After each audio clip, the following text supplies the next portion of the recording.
आज जल बोर्ड घोटाले मामले में केजरीवाल को जो समन भेजा गया है उस मामले में केजरीवाल पेश नहीं होंगे, ऐसी जानकारी मिल रही है कि केजरीवाल पेश नहीं होंगे। पंकज जैन मेरे सहयोगी जुड़े हुए हैं। पंकज, अब तो ये साफ हो गया है कि वो पेश नहीं होंगे, तो जब मामला इतना पाक साफ है, केजरीवाल ने कुछ किया ही नहीं है, तो पेशी पे क्यों नहीं हाजिर हो रहे हो?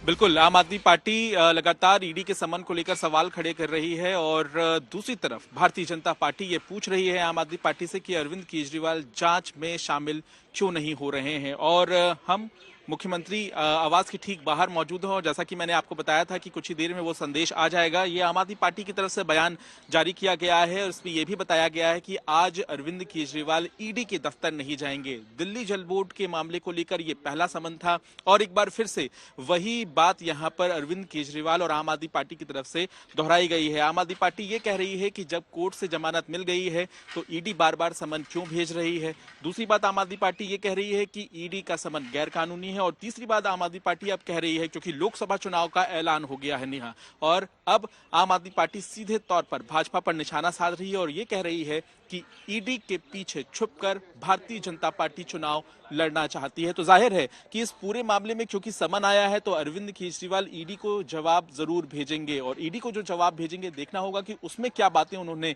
लिखी हुई हैं। लेकिन ये जो पूरा मामला है, सीबीआई इसकी जांच कर रहा था, अब मनी लॉन्ड्रिंग को लेकर ईडी इसकी जांच कर रहा है।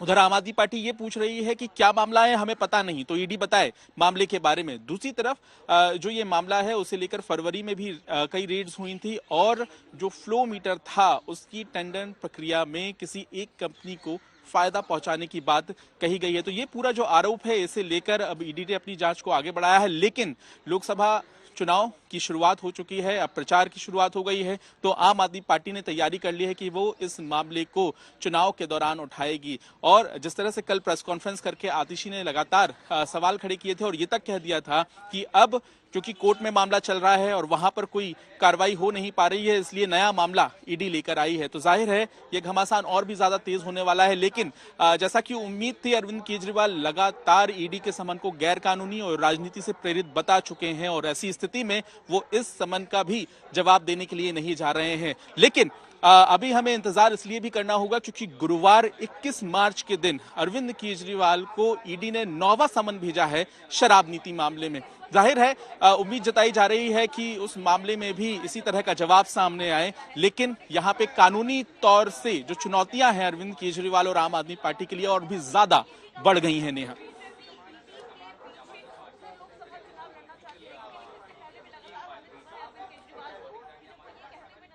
पंकज, शराब घोटाले मामले में तो राहत मिल गई है, लेकिन ये जल बोर्ड घोटाला है, इसमें किस तरीके से पूरा ये मामला है, क्या इसमें उनके ऊपर आरोप लगाए गए हैं और किस तरीके से अब ईडी आगे की जांच को आगे बढ़ाएगी? क्योंकि हो सकता है कि केजरीवाल इस समन को भी चैलेंज करें, कोर्ट जाएं।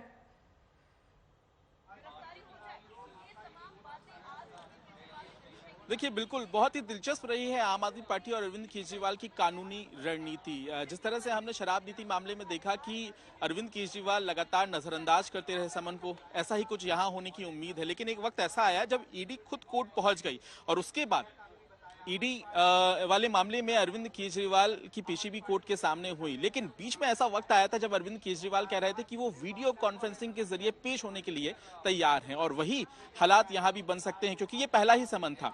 दूसरी अहम बात यह भी है कि ईडी इस मामले को लेकर अपनी जांच को फरवरी महीने में तेज कर चुकी है। फरवरी में जब रेड हुई थी नेहा, तो उस दौरान कुछ गिरफ्तारियां भी हुई थी। लेकिन शराब नीति मामले में अगर आप देखें तो पिछले साल फरवरी के महीने में सबसे बड़ी गिरफ्तारी हुई थी दिल्ली के उप मुख्यमंत्री मनीष सिसोदिया की।